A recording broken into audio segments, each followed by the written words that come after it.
This is the Kpopcast. I'm your host, Stephanie, and today we've got something real special for you. That's right. I'm DJ Peter Lowe, and we're kicking off an experimental miniseries discussing the hit song in K-pop for the year 2009. Yep, we're going to debate what's the best, but you be the ultimate jury to tell us who won. And joining us for this new throwback series, I'm proud to welcome on Stephen Knight from Cult Scene's K-Pop Unmuted. Welcome, Stephen. Guys, thanks so much for inviting me back. And a special thank you for the super easy assignment of picking the best K-pop song of 2009. Super an ordinary year. Easy? I don't... All right, you must be pulling our legs, Stephen. Yeah. But, well, you know, we'll find out as we get through this episode. Anyways, let us dive right in to the best hit replays of 2009. Dun, dun, dun. Rewind edition. Yes.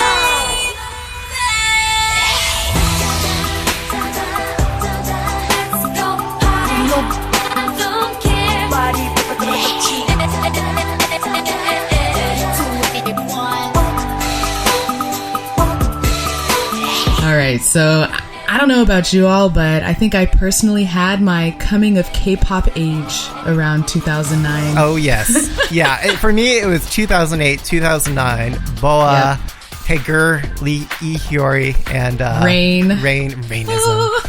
No, I was a lot later to the party than you guys. I'm more like 2012, but 4 Minute was the group that brought me into K-pop, and so really? I very quickly went back to 2009 to their debut album and had a bunch of their 2009 songs on my very first playlist. I remember when my K-pop playlist had like 10 songs on it.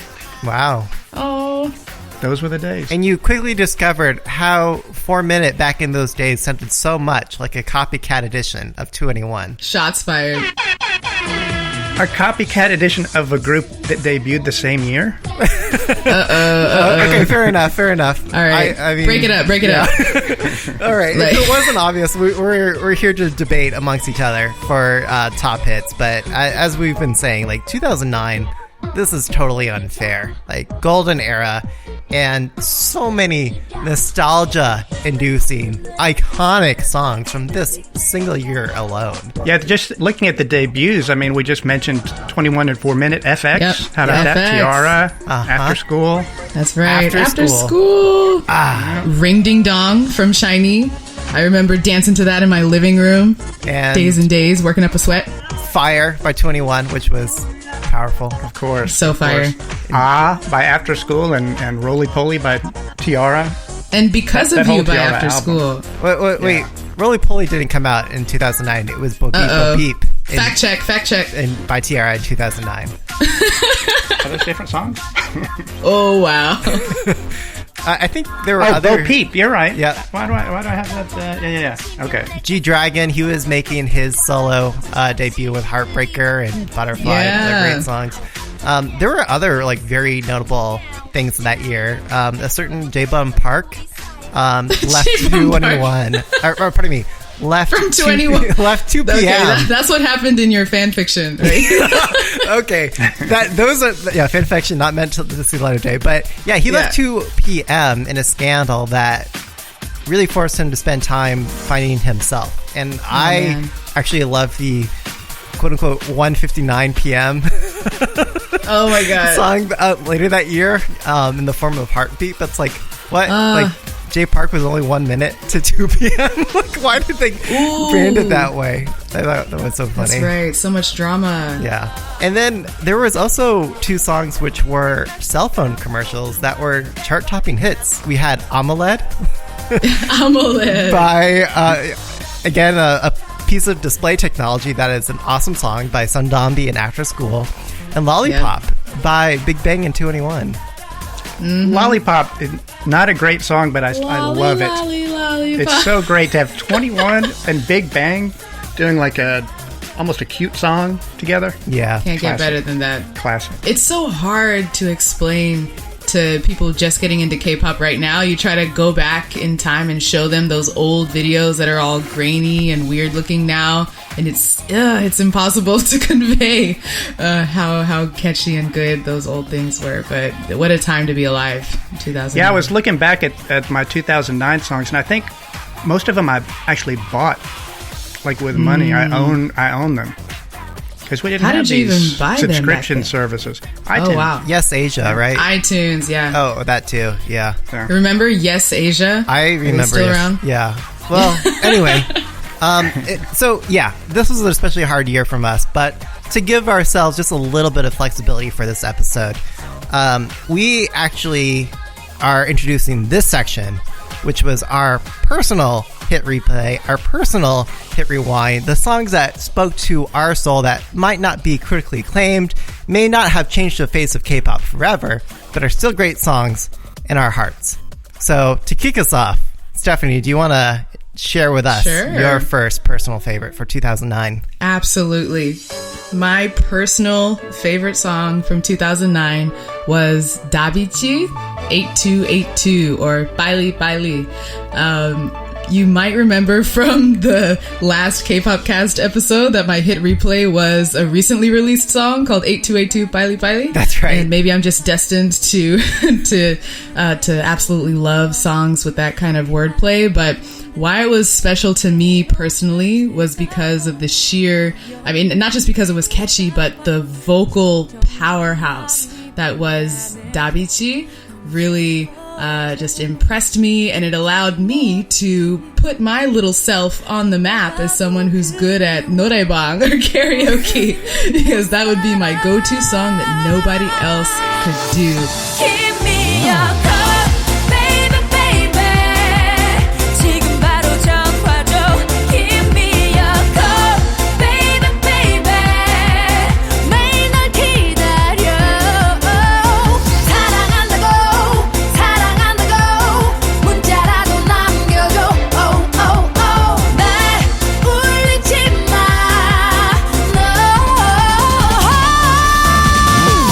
No one else could hit that high note, especially in the last chorus. Not saying that I can do it now. Please don't request that from me at this point. Oh, years it's later. happening, Stephanie. Next time you and I are going out. I killed that song back then. Yes. Such great memories. Oh my god, like from the very first like orchestral sweep at the very beginning, like it is so iconic. Like people know it from the very first beat. I love it, and it is so nostalgia inducing. So, Steven, how about you? So my personal pick actually would be a strong contender for Song of the Year too, but Kara's Mister Ah, yes. is just such a great song. Actually, The when butt dance. Peter, yes, the classic butt dance, which people With suspenders. still, yeah. Ah, that's right. If you remember from Produce 101, the first year, a group tried to perform it with the choreographer who came up with that move there, and they can't do it. It's not, it's not as easy as one might think. That is that's probably its most lasting legacy. Yeah. But it's also an early Sweet Tune hit. Sweet Tune has had massive influence on K-pop over the years. What I love about that song and dance is like how the suspenders are able to like perfectly accentuate like the butt shakes. That's what makes it so iconic. And when I play that song now, people like, oh, they know it from the first like 4-bar intro. They're like, oh, this is the song. They all rush out onto the dance floor and they all try to do the Kara step.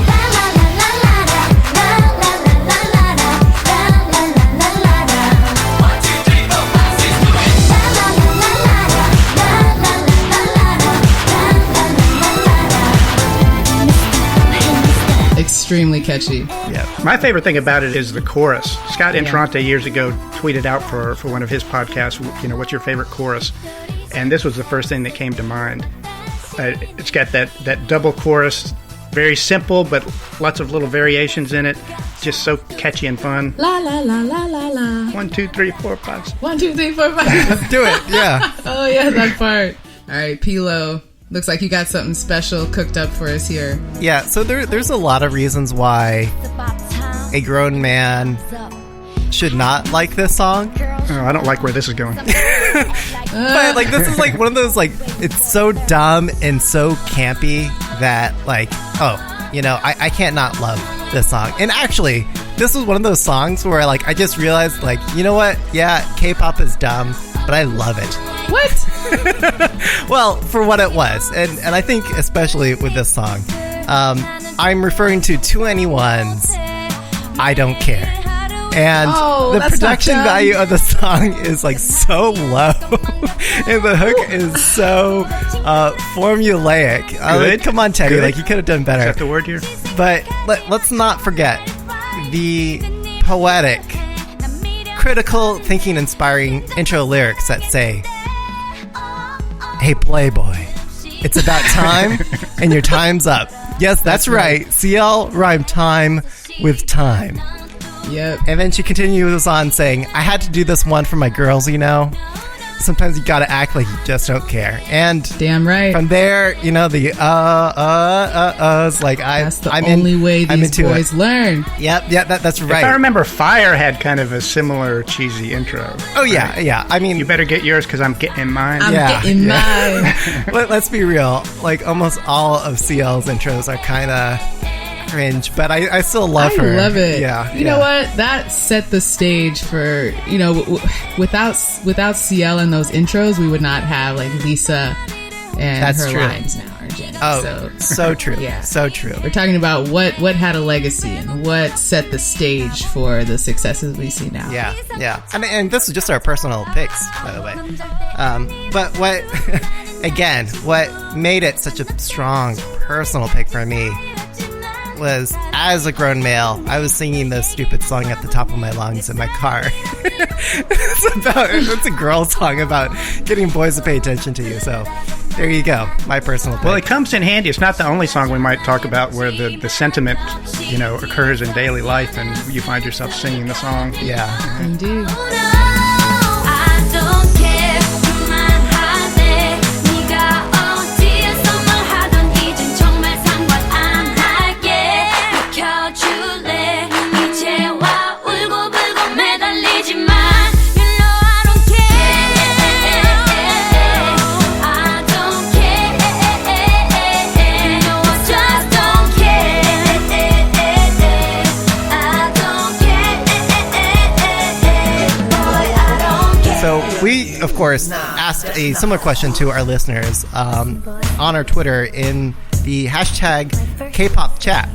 Unbothered Unnie said, not underrated, but Wedding Dress by Taeyong just speaks to my soul. And that song, Yes. oh my god. API high school and college clubs everywhere were doing dance covers to that song. And I still play Wedding Dress at DJ gigs I have now.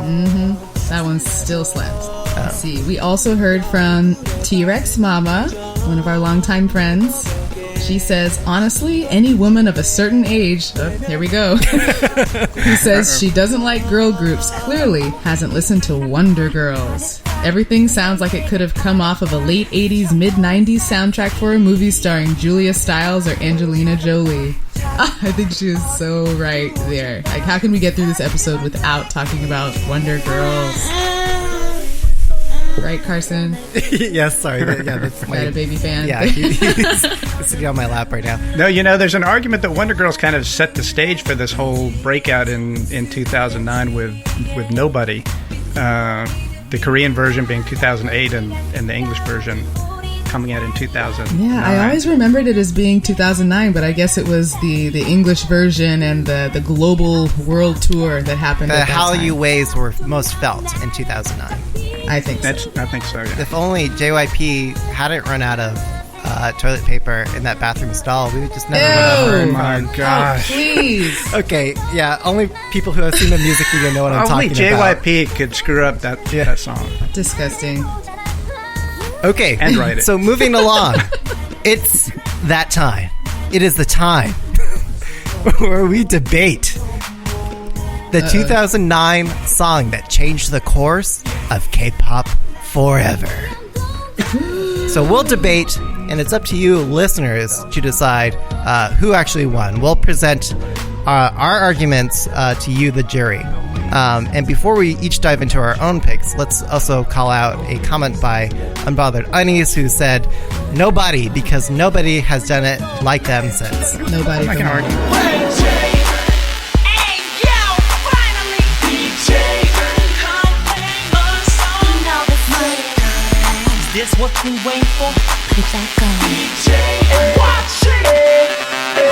I see All right, so Steven, be the first to argue for the song, the 2009 song that changed the course of K-pop forever. Well, first, let me admit that it's totally unfair that I get to pick first because the answer is so obvious. And actually, I've had to be a little bit talked into this over the years, but I'm totally on board now. Girls' Generation's G. Whoa. I think if you took a poll of everybody who knows what they're talking about in the K-pop world, Oh, wow. Only you the would people get a who know what they're very talking high... Right, exactly. All of them. You're going to cut off a lot of So there's two reaction things channels. about this song. There's this... Yeah, exactly. There's the song itself, and then there's its impact. Okay. So the song is kind of tricky. And by the way, I want to give credit to Jakob Doroff, who wrote a great article on his blog, which is no longer online, the Kpendium blog about this song. But one thing he says, it's not so obvious in G what makes it such an amazing song. It's not like I Got a Boy where, it just hits you over the head. Like, we're doing something really unusual in the song. I think what's really different about G is just the absolutely insane amount of repetition of words in the song. Yes. G, G, G, G. Like, if you were to whiteboard this and say, here's what we're going to do, and you're sitting in a conference room at SM, they would never let you do it in a million years.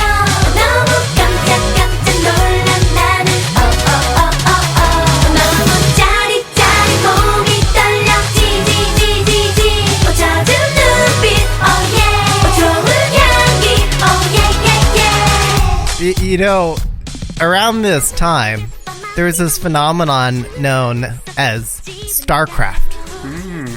Okay. And to win a game and to sort of like digitally handshake it against your opponent, what you write is GG. Which means good game. You have to write baby, baby also. Well, actually, I used to do that around that time because, like, I would say, like, GG, and then I would write in response to that, baby, baby, baby. Like, but, I mean, like, it's funny because actually coinciding with that, Girls' Generation used to perform this very song at StarCraft tournaments upon declaring the victor, like, GG! GG, GG, baby, baby, baby. Yeah. Now that is information you will not get anywhere else. No, you heard it here first. I mean, so you pointed out the most obvious ones: GG, GG, baby, baby, and no, no, no, no, no, oh. Yep. Mulla, mulla, mulla, mulla, digging, digging, digging. But that's not even what I'm talking about. I mean, that's already way more than should ever be allowed in a song. That's true. But the really interesting part are the little doublets, I call them, even though I know that's a piece of clothing. That's a doublet. Yeah. That's not an actual. I'm using that word totally wrong. Let's hear it. But so the first sung part of the song is Nomu Nomu, right? Yeah. And then where it really gets going is in the chorus. There's just one after another, fun check. Yep. No, and then come check. And by the way, I should let Stephanie do all my career. Oh no, you're doing I'm great. doing my best. And then the next line is no mood, jadit, Yes. G. So the chorus is all built on these really crunchy Korean words doubled up. So much fun to sing and hear. Yeah, and they're like onomatopoeia in Korean, right? They're trying to convey some like physical sensation of like bursting or shining or surprising, using those, as you said, like hard consonant words. So yeah, now I'm starting to appreciate it even more. Thanks, Steven. See what I mean? We did a Girls' Generation episode way back, and I actually had a little bit of criticism for G. I said that the chorus wasn't that great, but now that I take a closer look, I was actually thinking about the GG, baby, baby part. I was like, that is just the same note, the same words over and over. But taking a closer look at it, that's not even the chorus. You would think that's the chorus. Yeah, it comes right before. Right? And Jakob had a really interesting thought about that. John Lennon apparently used to write his songs. He would write a verse and a chorus, and then he would throw out the verse and turn the chorus into the verse and then write another chorus. Oh. And it's almost kind of like that's what happened in this, the choruses have this refrain, this GG, baby, baby refrain. And then the chorus is actually the no, oh part. True. So, such a catchy song, and one reason is the verses are basically choruses. Indeed. But that's just the song. And I haven't even mentioned Jessica's ad-libs, but moving on to the impact. Yeah, we can definitely trace the legacy there. of so many other K-pop songs, especially girl group songs that use repetitive sounds. I mean, even Girls' Generation went on to have and then hoot. And then songs that are just like a name of a sound. EXO has Coco Bop. And very these comes are to all mind. nonsense. But even 2009. Sorry. Then they translate so well across languages and territories, because all of us can imitate those sounds without even knowing what they are, but somewhere deep inside our soul we know what they mean because the sound is so perfect. So the two things other than the song that this gave us were, this is Girls' Generation's first big hit. You know, this created Girls' Generation, yes, the biggest girl group in the history of K-pop. No question. And the other part of it, and right along with it, was this was a big part of the Hallyu phenomenon. You know, this song was huge, especially in Asia. Japan, it topped the Oricon chart. It wasn't the first success outside of Korea, but it was a really important one in that whole story. Yeah, we didn't even talk about I don't know if you're going to get into this, but the choreo, the dance. Yeah. How sharp and uniform they were in their movements. And the dance is doable if you have a few months to train, but it's pretty advanced, actually, the choreo. Yeah, it has memorable point dances, but also a degree of difficulty, which is a good combination. It's pretty complex. Well, it's been long argued that G is the national anthem of K-pop, but I would like to counter. I would like to offer an objection for my 2009 song that changed the face of K-pop forever, and that was Abracadabra by Brown Eyed Girls. Oh my god. Come on, guys. That was spot on, Peter.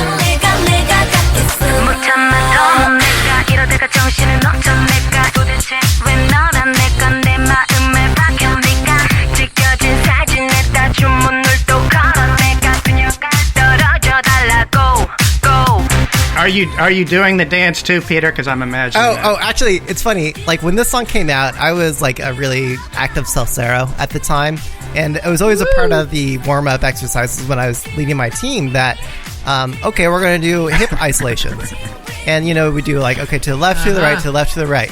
I'm like, okay, then we just move on to other more sophisticated isolations from there.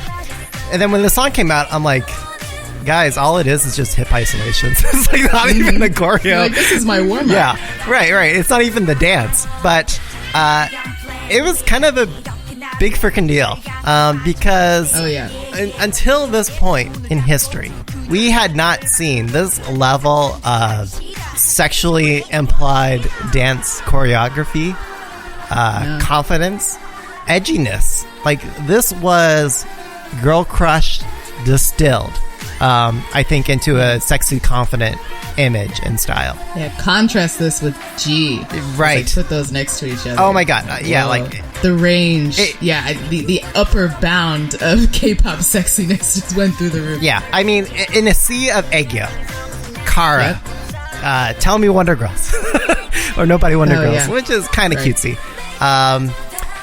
Girls' Generation. But now, Peter, 2009 was also the year of 21. Okay. 4 Minute. You're adding. You're making my argument less valiant. Yeah, I think there's girl crush, and there's the young, colorful kind of girl power debut of 21 and 4 Minute, which was important. But Brown Eyed Girls showed a level of mature sexiness. Yeah, that true. was missing. That's true. Oh yeah, and that leads me to my next point. Like, K-pop could very easily be seen as a thing for kids, adolescents. But then you've got this, like, very sexually aggressive girl group coming in, and it's like, oh. Yeah, the unnies. The unnies, yes, the play. unnies here. This is K-pop for adults. I mean, let's not forget, like, what actually made this band. Was it the rape? Was it the hip thrust? No, it was actually the girl on girl action, the most scandalous of all things. A girl kissing another girl, which is sacrilegious. and that one move, that la la la la la. You know what they're doing when you you sing that. The butt shake in the air. I actually like that. Risque yeah, to the max. yeah, And the black yeah. leather. Gosh. Yeah. So I think what was also Is it hot in here? Just oh, I'm getting excited. I love talking about Brown Eyed Girls Abracadabra. But I think what it also demonstrated, another precedent that this song set is it showed how a group can go a complete 180 in concept. Because their last song, which I actually love, is called Love by Brown Eyed Girls. It's a great song, but it's them trying to be a little bit more, girl next door, playful, friendly. And then this is like, dun, leather, and it's like this electro pop song. And it became a success. It's like, well, actually, concept changes are a viable model, as demonstrated through Brown Eyed Girls. And it also pushed, I think, like electro pop, electro house, EDM beats as another contender for K-pop as a subgenre. And yes, I mean, it's very simple, just hip isolations, but it became known as the quote-unquote arrogant dance. And that arrogant dance, we see like echoes of that to this day. I mean, we saw it with Psy's Gentleman. What say? What say? In which he brought that guy in from Brown Eyed Girls. Okay, describe for the audience the arrogant dance. What move are you talking about? Oh, it's just the like rolling the head around. Yeah, well, okay, you've got your arms crossed at your chest. Yeah. That's key. And I mean, your chin is up just a little bit, like you're like, like I can give two shits, right? And then you're moving your hips back and forth to the beat, like a 126, 128 beats per minute. Okay, all right. You don't need all that. And well, we did that, right? For this song, Abracadabra, for Gentleman. Oh my God, I'm blanking on other songs, but like it is the song that people all do and pay homage to in 2019 to 2020, and I'm sure 2050 and beyond. This is the song that changed K-pop forever. It's Brown Eyed Girls' Abracadabra. That's true. Absolutely. What do you mean that's true? Yeah, you're supposed to debate me, Stephanie. Like you're supposed to be hard, like, man. Yeah, actually. All right, two things. One, did anybody outside of Korea even know that Abracadabra came out? Yeah, absolutely. Oh yeah. I mean, Oh my a gosh, few American of us, fans were like, but not like G or nobody. You know, It wasn't part of the Hallyu. No, I mean, what's interesting is that I think in 2009, I think what really helped, well, at least in America, like it was the first time we saw something on YouTube that was labeled like not safe for all audiences in Korea, or you can't even watch this in Korea, and so it had that element of danger, forbidden content. At least for, like, me and my friends thought it was like that. We're like, what? All right. Well, here's my second argument. It's not even Brown Eyed Girls' best song. It's not even their most iconic song. well, Sixth Sense, just this past year, Lovelies wanted to show that they are not just a cutesy group. So what song did they choose? Abracadabra? No. Sixth Sense. Sixth Sense is good, as well as their other hits. Like I It's love just okay, Wormhole sorry. and other really funny, silly stuff from Brown Eyed Girls, but it is Abracadabra that pit It's a great song. Brown Eyed Girls on the map. That pit Guy on the map as It's a like- sexually aggressive yeah, and confident Guy. idol. Kyan was like possessed. Yeah. Like it was bigger than her. Yeah. and like to your point, Stephen, like, okay, what was this really a Hallyu wave that was felt internationally? Well, I think by at least Asian American circles around that time, and people who were already part of following, who were already invested in following pop culture out of Korea and Japan, I think they were already attuned to this, but it was something that always came along with G, but people were proud of Abracadabra, whereas G was like, yeah, it's cute, it's silly, and that's very indicative of what maybe K-pop might be generalized as, but Abracadabra is something that I like. It could play on the world stage. It could be taken seriously by a first-time American viewer. Yeah, I was going to say, if you're going to show one of your Yes. non-K-pop friends something, you would Especially a dude. pick Abracadabra over G. I mean, I think a dude would appreciate G as well, but it's a different. They very would different kind of song. laugh and not yeah. outwardly I appreciate. don't know. I think like between G and Abracadabra, it's like if you're like a boobs or a butt guy, like you know. right, are you into Next. Okay, yeah. Is it my yeah, turn? So, okay, go Okay. ahead, Stephanie. What would you say All right. is the best? So Yeah. I'm gonna round us out here with another example of sleek, black and white, sexy K-pop maturity, and it might not be what y'all think, but I'm talking about Super Junior's "Sorry Sorry." Okay, Dun, dun, dun, It's dun, another- dun, That was on my dun, list. dun, dun, Concept, right? dun, It is dun, up there. dun, dun, dun, dun, I know that we all know we all know the first is what Peter was doing, the first lines in the music. We all know the iconic choreography, but I actually went back to watch the music video, and did you realize the first few frames are these really sexual tension laden slow motion shots of a woman like ripping her pearl necklace off, ripping her stockings and showing her legs, a woman looking through a keyhole. There's voyeurism angle. I was like, what am I watching? I don't remember this. I just remember the dance.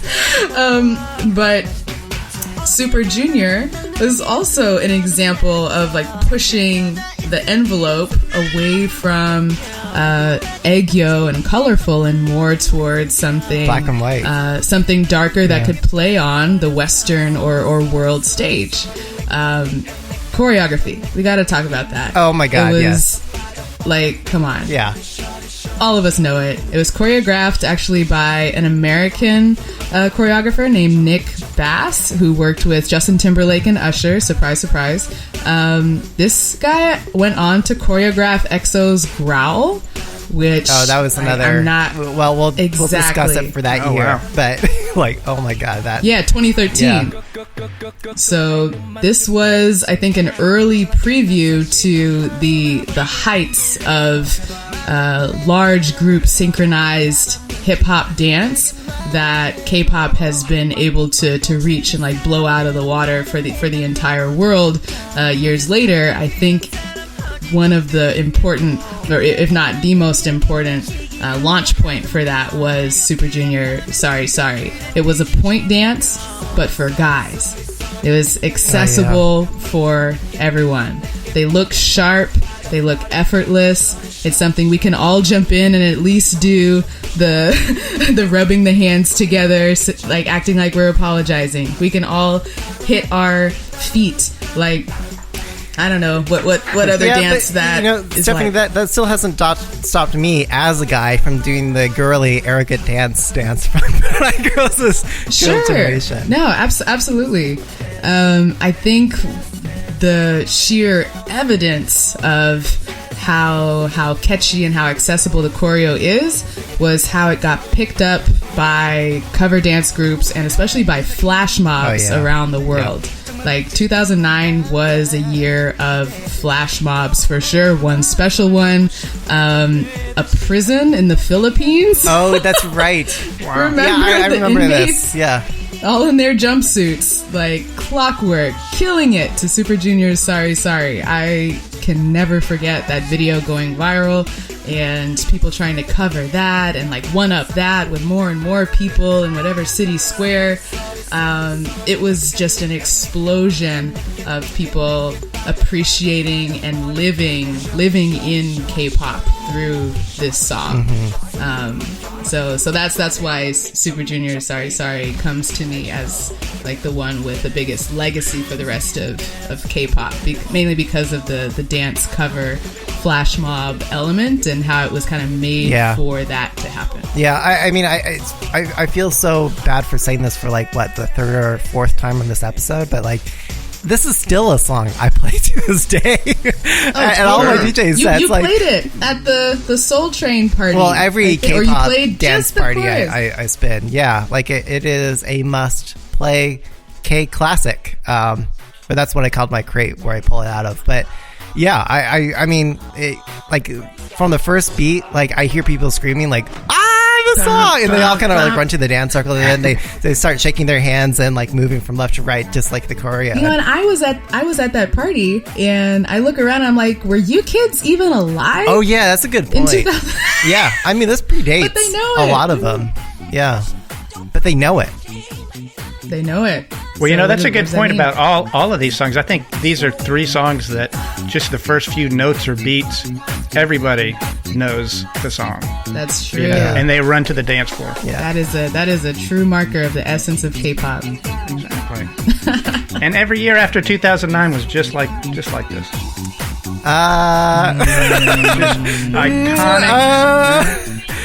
I think this is an especially iconic year.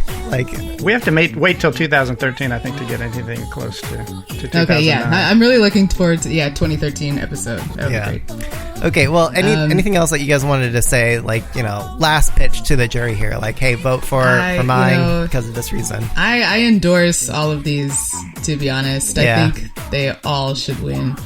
Yeah, I mean, truth be told, listeners, a little behind the scenes, a little BTS here. We were actually each like selecting one of these 3.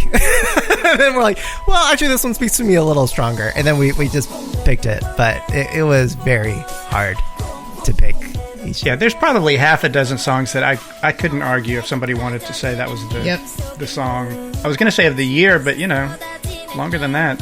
Yeah. Well, the face of K-pop forever. So personally, I think that listeners out there should go with G if they think that Kara's Mr. Wait a minute.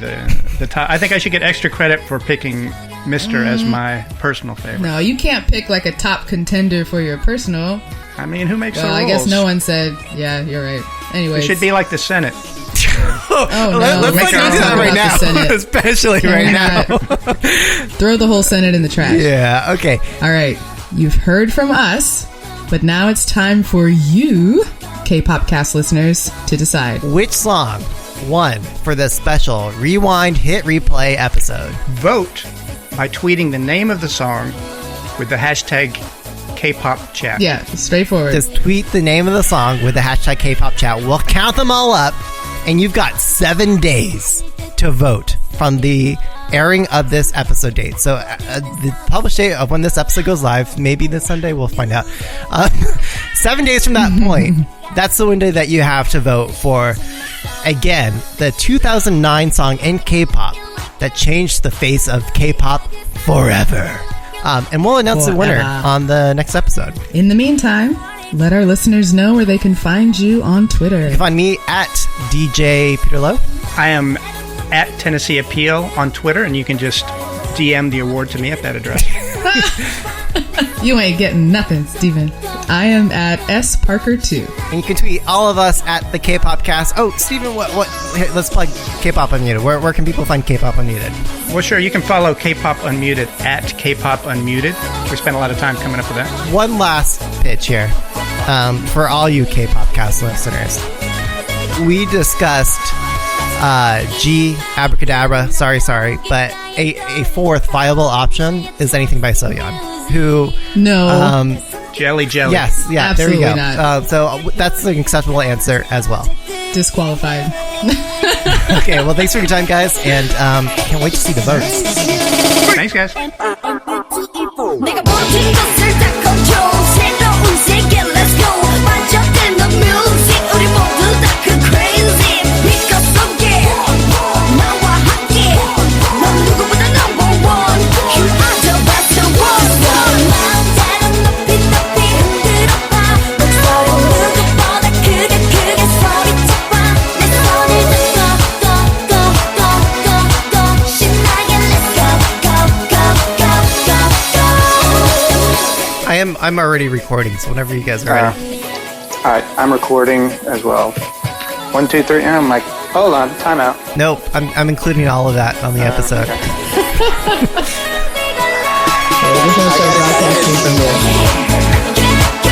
Music.